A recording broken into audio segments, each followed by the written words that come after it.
Hi. It's been 20 months since I acquired the hung sculptor, this thingy here, and I've been practicing ever since. And in the past month, I've been focusing on finding my roots, which means the roots of my nervous system, aka my feet and toes, and then my fingers. And it's been quite interesting. It's like going to a tiny gym for tiny muscles because your fingers are very individualistic. And like Chopin says that there's each finger has their own personality. So getting to know your instruments is very important. And how I've been practicing, it's basically anywhere when I have a chance to just wiggle around, like in meetings at work or commuting in the train, for example. If I listen to music and I can start going around in certain rhythms with all my fingers and stuff like that. It's all about just figuring out the way you like to jam into your own music or in the situations where you just have some idle time. So kind of being just conscious of your fingers and how you can just kind of do rhythms with them. But yeah, there's some video links with the Chopin's instructions, well, not instructions, but more clear explanations about all the different fingers and how they work and what kind of things you can do with them. But the main point is basically you have to figure it out yourself, because this is for you, not for anyone else. It's you have your own fingers which are individualistic, so I cannot like say you do that or this because it won't work for you. You just have to explore it yourself, and that way you will find it. And voila. Anyways, that's one subject. Then also breathing.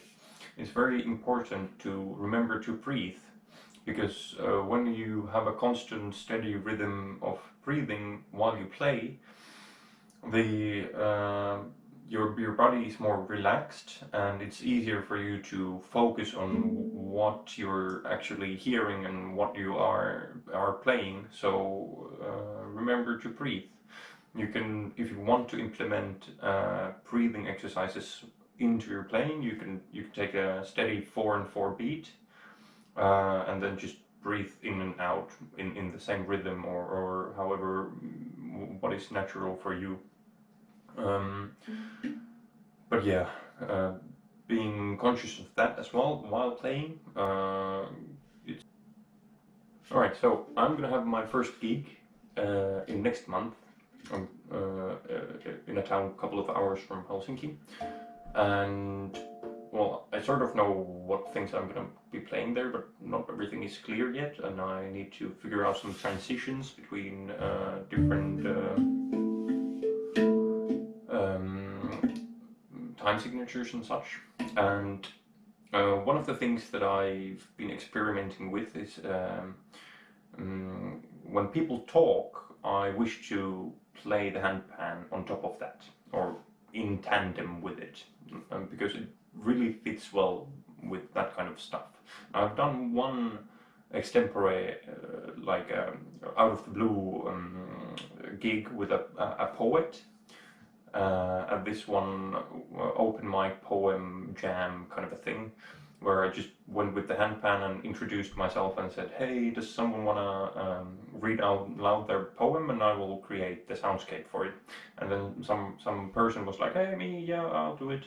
And they read the poem out loud, and I just listened to them and played whatever came to be, so to speak.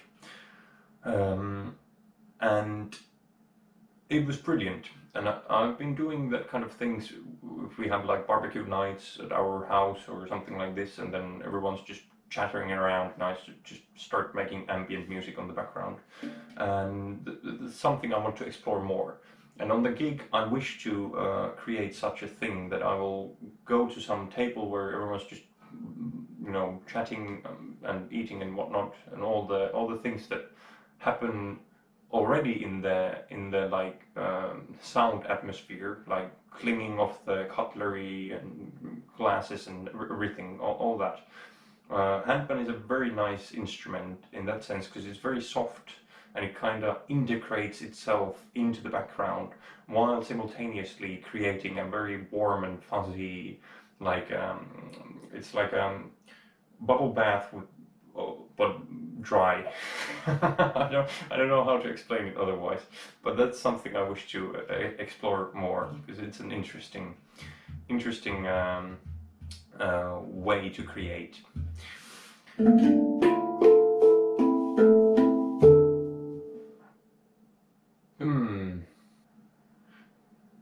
Ear and hand coordination is something I've been practicing. I got introduced to this exercise called Running Laps by Ben Reason. Hi Ben.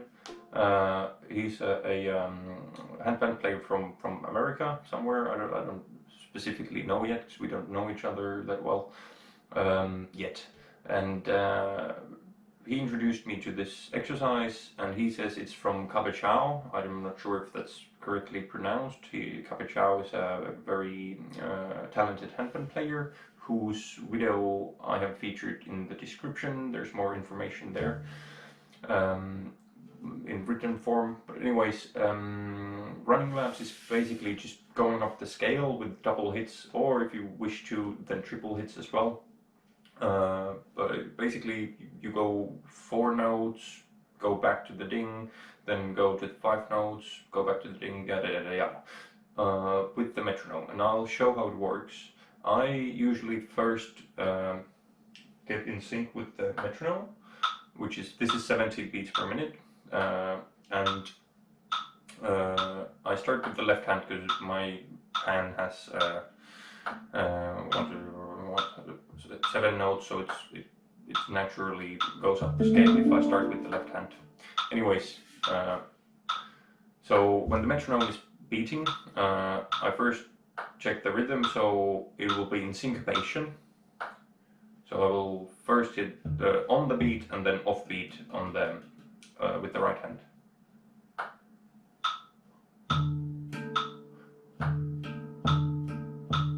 Like this.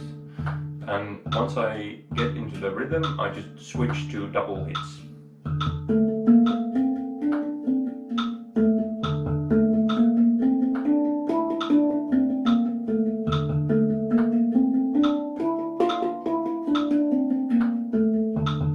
And so forth.